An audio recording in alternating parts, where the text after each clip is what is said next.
नमस्कार दोस्तों, स्वागत है आपका स्टडी फॉर सिविल सर्विसेज में। वीडियो को पूरा देखिए। कोई भी आपका फीडबैक है, कोई सजेशन है, तुरंत वीडियो में कमेंट करके जरूर बताइए। अच्छा लगे तो वीडियो लाइक जरूर कर लीजिए और ऐसे वीडियो लगातार फ्री में पाने के लिए चैनल को तुरंत सब्सक्राइब कर लीजिए और बेल आइकन को जरूर टैप कर लीजिए ताकि आगे भी सारे वीडियो आपको मिलते रहे। यूट्यूब में फॉलो करते हैं तो प्लीज ये वाला फ्री टेलीग्राम चैनल जरूर ज्वाइन कर लीजिएगा। सारे नोटिफिकेशन, सारे अपडेट यहीं पे आते हैं, ध्यान रखिएगा। स्टडी फॉर सिविल सर्विसेज का कोई भी पेड ग्रुप अगर आपको ज्वाइन करना है तो सिर्फ 856480560660897523864455 यही नंबर है हमारे, सिर्फ जहां पे कॉल या व्हाट्सएप कर सकते हैं। इंस्टाग्राम पे हमारा पेज जरूर फॉलो कर लीजिएगा, studyforcivil.services है। ट्विटर पे हमको जरूर फॉलो कर लीजिएगा, @studyforcivils है। सारे क्वेश्चन अटेम्प्ट करिए और स्कोर अपना तुरंत कमेंट करके बताइए। दोस्तों नमस्कार, स्टडी फॉर सिविल सर्विसेज में आप सभी का स्वागत है। आरओ री एग्जामिनेशन के लिए हम लोग पेड क्विज देख रहे हैं वीडियो फॉर्मेट में। यहाँ पे अगला वीडियो हम देखेंगे आज, ठीक है। आज के फर्स्ट क्वेश्चन के साथ आपसे पूछा गया है बोनालू त्योहार किस राज्य में मनाया जाता है। तो ये बेसिकली महाकाली देवी के मतलब पूजा से संबंधित है, ठीक है। और ये इसमें तेलंगाना में ऑप्शन बी, ठीक है। इसमें से एक रिपोर्ट है रिजर्व बैंक ऑफ इंडिया की, माइक्रो फाइनेंस के विनिमयन पर परामर्शी दस्तावेज। इस तरह की जो रिपोर्ट्स है ना, कुछ इंपॉर्टेंट हैं। कई बार यही पूछ लेते हैं कि कब रिलीज हुई थी, ठीक है। तो consultative document on regulation of micro finance ये रिलीज हुई थी जून 2021 में, ठीक। वेस्ट बंगाल जो भी हमारा है उसमें सिद्धेश्वर महादेव मंदिर है, तो पहले ये ध्यान रखेंगे कहाँ पे है, ठीक। और ये पाल डायनेस्टी में बना था, तो वही पूछा गया कि इस किस राजवंश की वास्तुकला को दर्शाता है, ठीक। ऑप्शन फर्स्ट, पाल रूलर्स यहाँ पे जो है शासन करते थे। नेक्स्ट है प्रेशर, दबाव की मीट्रिक इकाई क्या है, जो यहाँ पे एक वैल्यू है एटीएम, ठीक है, इसके बराबर होती है, ठीक। तो कई सारे जैसे CGHS पैटर्न हो गया है ना, और ये आपका मीट्रिक यूनिट हो गया, इसमें अलग अलग कुछ हमारी यूनिट्स होती हैं जो दर्शाई जाती हैं। तो प्रेशर का यहाँ पे मीट्रिक इकाई है बार, ऑप्शन सी। लेकिन 1991-92 का जो पीरियड था, इसमें आप देखेंगे कि इकोनॉमिकल जो है रिफॉर्म्स इंडिया में काफ़ी पॉपुलर हुए है ना, जैसे LPG रिफॉर्म वगैरह है ना, अन्य पॉलिसी की जो चीज़ें हैं। तो उसी में पूछा गया है कि इस दौरान इंडस्ट्रियल प्रोडक्शन में जो है किस प्रकार की ग्रोथ देखी गई, नेगेटिव या पॉजिटिव। ये कुछ वैल्यूज़ इंपॉर्टेंट होती हैं। तो इसमें पॉजिटिव वैल्यू थी जो है 0.6%। नेक्स्ट है, निम्नलिखित में से कौन सा तत्व एक्टिनाइड श्रेणी का सदस्य है। तो पीरियोडिक टेबल में कुछ हमारे 15 ऐसे एलिमेंट्स हैं जो एक्टिनाइड श्रेणी में आते हैं। प्रॉपर्टी इनकी क्या है जिस वजह से ये इस नाम से कहे जा रहे हैं, तो ये बेसिकली ये रेडियो एक्टिव होते हैं, ठीक। तो इन विकल्पों में हमें थोरियम मिल रहा है, ठीक है। जैसे पॉपुलर हमारा ये होता है यूरेनियम, है ना, और कई सारे हैं, मतलब ऐसे कुल 15 हैं। तो ये जो पॉपुलर वाले हैं ना, यही पूछे जाते हैं, जैसे थोरियम हो गया, है ना, यूरेनियम हमने देख लिया। इसके अलावा ये प्रोटैक्टिनियम करके एक होता है, ये पूछा जाता है। तो ये नाम थोड़ी ध्यान रखिएगा, ठीक। एक नॉवेल है द ग्रेट इंडियन नॉवेल, तो इसमें से इसके राइटर का नाम पूछा गया है और इसमें इन राइटर ने व्यंग्य उपन्यास के लिए महाभारत को एक फ्रेमवर्क के रूप में लिया है, ठीक है। महाभारत की जो हमारी कहानी है, तो ये इसके राइटर हैं शशि थरूर, जो कांग्रेस के एक नेता हैं। कैपिटल एक्सपेंडिचर हमारा इसमें से कौन सा माना जा सकता है, पूंजीगत व्यय, ठीक। तो कैपिटल एक्सपेंडिचर इंफ्रास्ट्रक्चर का एग्जांपल हम ले सकते हैं, तो construction of A school building ये हमारा इसमें आ जाएगा। नेक्स्ट है हुक्का जलप्रपात कहाँ पर स्थित है। उत्तर प्रदेश लोक सेवा आयोग का बहुत ही फेवरेट टॉपिक है वाटरफॉल। जो भी PCS की परीक्षा हो, अपर PCS या फिर RO का एग्जाम, इससे क्वेश्चन जरूर पूछा जाता है, विश्व के भी और भारत के भी जो वाटरफॉल्स हैं। तो इसकी लिस्टिंग प्लीज पढ़िएगा। हमारे जैसे पेड ग्रुप में आप होंगे तो हमने काफ़ी अच्छे से बना करके ये आपको ऑलरेडी दिया हुआ है। तो ये है इसमें न्यूजीलैंड में। भारतीय लघु उद्योग विकास बैंक SIDBI, ठीक है, इसकी स्थापना कब की गई थी। तो जो है पार्लियामेंट के एक्ट के द्वारा ये 2 अप्रैल 1990, ठीक, इसमें स्थापित हुआ था। नेक्स्ट है टेरेस्ट्रियल प्लैनेट, स्थलीय ग्रह। देखिए हमारे जो 8 ग्रह हैं ऐसे, ठीक, सो ऑन। तो 4 उसमें से जो है टेरेस्ट्रियल हमारे प्लैनेट होते हैं, 4 गैसियस हैं, है ना, जोविन प्लैनेट इन्हें कहते हैं, ठीक। तो गैसियस प्लैनेट क्या है, मोस्टली गैसेस है ना, इन सब के मिक्सचर से बने हैं। टेरेस्ट्रियल वाले जो हैं हमारे, वो किससे बने हैं वही पूछा गया है। तो ये चट्टानें और धातुएं इनसे मिल करके ज़्यादातर बने हैं। अब हमारे ये पूछा जाता है कौन कौन से प्लैनेट स्थलीय हैं, तो इसमें हमारे 4 आते हैं। कौन कौन से? मरकरी, वीनस, अर्थ और मार्स। ठीक है, बाकी के जो है वो जोवियन वाले हो गए। ठीक, इसमें से कौन 1946 में कांग्रेस के द्वारा गठित अंतरिम सरकार के उपाध्यक्ष थे? तो देखिए, आज़ादी के पहले एक इंटरिम गवर्नमेंट फॉर्म हुई जो वायसराय की एग्जीक्यूटिव काउंसिल थी, है ना। तो उसका जो एग्जीक्यूटिव ब्रांच था वो इंटरिम गवर्नमेंट के रूप में जाना गया। तो 2 सितंबर 1946 को ये सरकार बनी। तो वायसराय क्या थे, अभी भी हैं, है ना। तो ही एक्टेड लाइक प्रेसिडेंट उस सरकार के, और वाइस प्रेसिडेंट के रूप में कार्य किसने किया? जवाहरलाल नेहरू। ठीक है, ऑप्शन सी। भारत में ब्रिटिश शासन के दौरान किस गवर्नर जनरल ने विलय की नीति, जिसको डॉक्ट्रिन ऑफ लैप्स कहा जाता है, इसको तैयार की थी? तो लॉर्ड डलहौजी, ऑप्शन फर्स्ट। ये पॉलिसी काफ़ी पॉपुलर हुई। इसमें क्या होता था कि जो प्रिंसली स्टेट्स थे, तो उसके जो रूलर हैं, अगर उनका कोई मेल उत्तराधिकारी नहीं है तो उसको वो ब्रिटिश शासन में एनेक्स कर लेते थे। ठीक, तो आप ये बताइए कि ऐसा पहला कौन सा प्रिंसली स्टेट था जो एनेक्स किया गया था? कॉमेंट करके बताइए।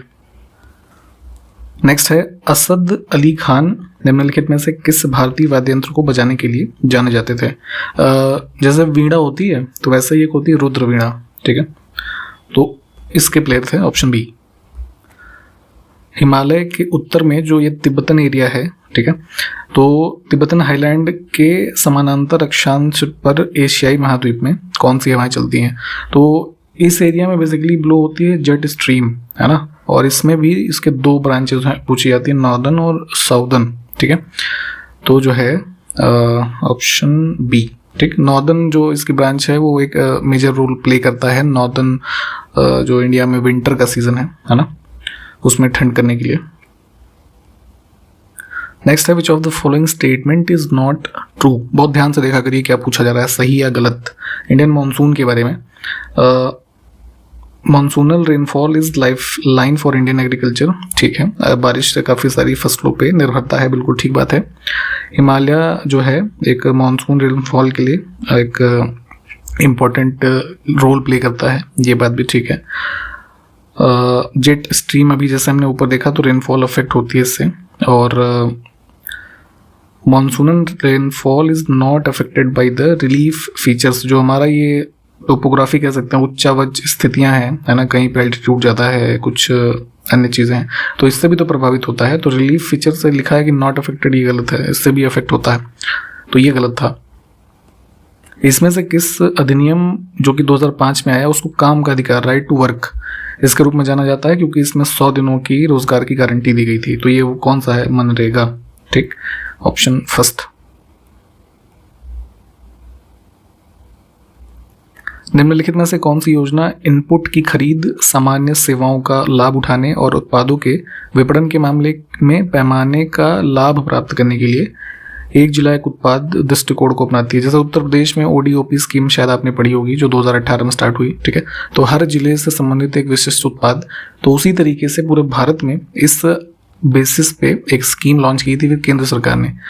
प्रधानमंत्री सूक्ष्म खाद्य प्रसंस्करण उद्योगों का औपचारिकीकरण, इंग्लिश में है ये, formalisation of micro food processing enterprises. ठीक है, PMFME। ठीक, तो ये जो है बेसिकली वही ODOP बेसिस पे कार्य करती है। कोई ये बताएगा ये कब लॉन्च हुई थी? कमेंट करके बताइए। नेक्स्ट है, पारंपरिक चिराव नृत्य जिसमें बांस का उपयोग किया जाता है, किस राज्य से संबंधित है? तो ये मिजोरम में करते हैं। नेक्स्ट है, स्थल पर उगने वाले सर्वप्रथम पौधे जिनमें संवहन ऊतक होते हैं, क्या है? ठीक, तो वेस्कुलर टिश्यू जो होता है, जैसे फॉर एग्जांपल फर्न, है ना। ठीक, तो इसको कहते हैं टेरिडोफाइटा। इसमें बेसिकली क्या होता है कि वेस्कुलर टिश्यू का कार्य ये है कि जो ट्रांसपोर्टेशन ऑफ वाटर और न्यूट्रिएंट है वो मोर एफिशिएंटली होता है on land in comparison to water, है ना। जैसे वाटर में हमारी ये काई होती है ना, मॉसिस, तो इसमें एब्सेंस होता है इसका वेस्कुलर टिश्यू का, तो ऐसे समझ सकते हैं इसे। करनाल का युद्ध भारत के विरुद्ध निम्नलिखित में से किस आक्रमणकारी के आक्रमण के लिए जाना जाता है? काफ़ी इंपॉर्टेंट बैटल थी ये 1739 में। ठीक है, ये नादिर शाह जो इन्वेडर था, और उस समय ये शासनकाल यहाँ पे देखें भारत में तो ये मोहम्मद शाह ठीक है, इनके वर्सेस था ये सारे ज्योग्राफिकल टर्म साइंस के बारे में अलग अलग पढ़ लीजिएगा। तो भारी मात्रा में पानी वाले एक प्रकार के झरने का नाम इसमें से क्या है, ठीक। तो लार्ज अमाउंट ऑफ वाटर जिस वाटरफॉल में फ्लो होकर के, है ना, एक क्लिफ के ऊपर गिरता है उसको कैटरेक्ट, है ना, ये कहता है। नेक्स्ट है बोकाजिन सीमेंट संयंत्र किस राज्य में स्थित है। सीमेंट प्लांट काफी पॉपुलर है ये, कार्बी एंगलोंग डिस्ट्रिक्ट है असम में। बैलाडीला की पहाड़ियां निम्नलिखित में से किस खनिज के लिए प्रसिद्ध है। ये दंतेवाड़ा डिस्ट्रिक्ट है छत्तीसगढ़ में, यहाँ से संबंधित है iron ore mine, option first.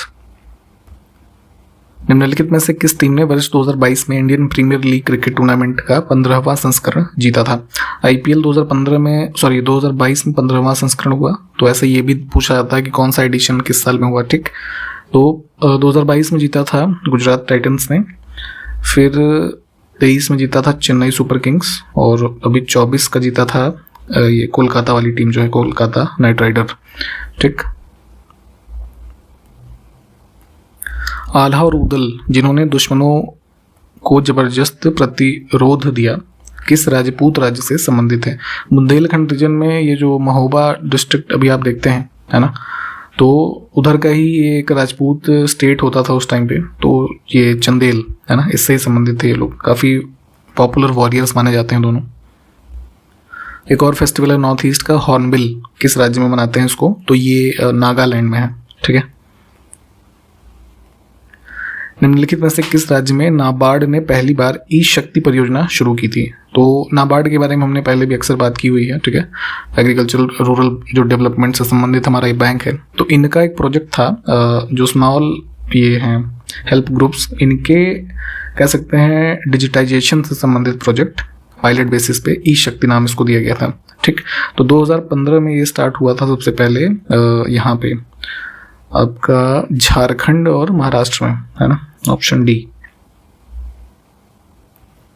इसमें से कौन सा कण आवेश रहित है ना, चार्ज नहीं होता, तो सब एटॉमिक पार्टिकल है हमारा ये न्यूट्रॉन।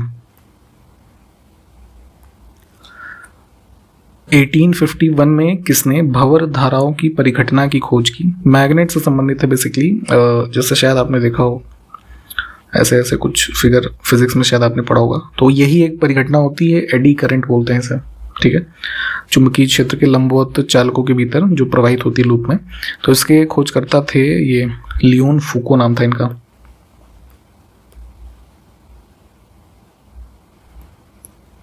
इसमें से किस वर्ष में इंडियन काउंसिल एक्ट, जिसे मॉर्ले मिंटो रिफॉर्म कहा जाता है, ब्रिटिश संसद में लागू किए गए सुधार उपायों की श्रृंखला थी एक, तो काफी फेमस है ये मॉर्ले मिंटो रिफॉर्म्स, ठीक।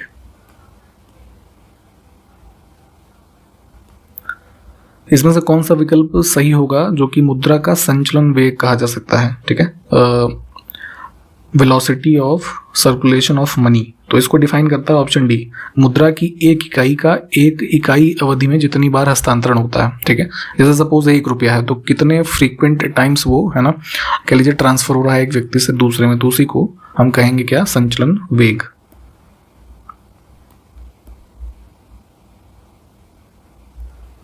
हरित क्रांति तो भारत में स्टार्ट हुई 2 फेज में मेनली, तो काफ़ी इंपॉर्टेंट है ये, इसके बारे में आप लोग अलग से वैसे ही पढ़ लीजिएगा। तो यहाँ पे इन विकल्पों में से कौन सा सही नहीं है, बहुत ध्यान से देखने की ज़रूरत है। तो पहले भी हमने अक्सर बात की है इसकी कई सारे वीडियोस में। तो यहाँ पे इन विकल्पों में अगर देखें तो कृषि आधुनिकीकरण के लिए एक ये निजी क्षेत्र का कार्यक्रम, ये गलत है, सार्वजनिक क्षेत्र का था ना भाई, ऑप्शन सी। इन विकल्पों में से कौन सा औपचारिक क्षेत्र के तहत एक पारंपरिक कमजोर वर्ग ऋणदान है, ठीक है। Which of the following is a traditional weaker section lending under formal sector. तो जो हमारे कॉमर्शियल बैंक्स हैं, है ना, तो जितने भी ये बैंक्स है क्या हो गए हमारे फॉर्मल सेक्टर के इंस्टीट्यूशंस, तो सोसाइटी के जो वीकर सेक्शंस को, है ना, ये लोन वगैरह देते हैं, ठीक है। तो उसी के रेफरेंस में हमारा कौन सा इसमें से कथन सही है, तो इसी को commercial bank priority sector lending कहा जाता है। प्रायोरिटी सेक्टर के कुछ हमारे कह कह सकते हैं वर्गीकरण है इकोनॉमी के, जैसे फॉर एग्जांपल एग्रीकल्चरल सेक्टर हो गया, तो ये इन सबको जो लोन दिए जाते हैं तो इनको ही रेफर करते हैं प्रायोरिटी सेक्टर लेंडिंग के रूप में, है ना। कि ऋण देना है तो सपोज अगर 10 लोगों ने ऋण की मांग की है, तो अगर उसमें से कोई एग्रीकल्चर सेक्टर का जैसे फॉर एग्जाम्पल है ना, तो उसको पहले दिया जाएगा प्रायोरिटी। ठीक, तो वही है वीकर सेक्शन के रेफरेंस में ये रेफर होता है। अभी हमने हरित क्रांति के बारे में ऊपर देखा था, तो क्वेश्चन फिर से उसी में है कि जो पहला पैकेज इसका आया, पहली लहर 1966 ऑनवर्ड्स, तो उसमें किस क्षेत्र में इसकी लहर चली, यानी कि सबसे ज़्यादा फायदा हुआ। तो 3 राज्य, पंजाब, हरियाणा और वेस्टर्न उत्तर प्रदेश, कुछ एरिया राजस्थान का भी, यहाँ पे मेनली इसका सबसे ज़्यादा प्रभाव देखा गया, जिसमें गेहूँ और चावल इनकी काफ़ी अच्छी एक प्रोडक्शन देखी गई, है ना। तो पंजाब इसमें हमें मिल रहा है। दिवाली का फेस्टिवल आने वाला है, तो हिंदू कैलेंडर यानी कि जो शक संवत वाला है उसके किस महीने में मनाई जाती है दिवाली है, ठीक है, तो कार्तिक। ठीक, नेक्स्ट है 1863 में कलकत्ता में स्थापित मोहम्मडन लिटरेरी सोसाइटी। इंस्टीट्यूशंस काफ़ी इंपॉर्टेंट हैं यूपी लोक सेवा आयोग के हमारे, अक्सर क्वेश्चंस इनसे भी खास करके मैच करने के लिए पूछे जाएंगे, 4 ऑप्शन। ठीक, तो इसकी स्थापना किसके द्वारा की गई? 1863 में कलकत्ता में की थी इन्होंने नवाब अब्दुल लतीफ। नेक्स्ट है सुभा मुदगल निम्नलिखित में से किस संगीत विधा के लिए प्रसिद्ध हैं? तो आर्टिस्ट भी जो हैं भारत के पॉपुलर, उनके बारे में पूछा था, तो हिंदुस्तानी संगीत। ठीक है, नेक्स्ट है भारत की अमूर्त सांस्कृतिक विरासत और भारत की विविध सांस्कृतिक परंपराओं की रक्षा, ये स्कीम का नाम है। तो भारत सरकार के किस मंत्रालय की योजना है? तो ये संगीत नाटक एकेडमी जो है ये मिनिस्ट्री ऑफ कल्चर के अंतर्गत ही एक ऑटोनॉमस बॉडी है, तो ये इम्प्लीमेंट करता है इस स्कीम को सिंस 2013। ठीक है, और ये जो स्कीम है एक अम्ब्रेला स्कीम है कल्चर मिनिस्ट्री की ही, कला संस्कृति विकास योजना, उसी अम्ब्रेला स्कीम का पार्ट है ये। ठीक, तो इसको भी ध्यान रखेंगे, ऑप्शन बी।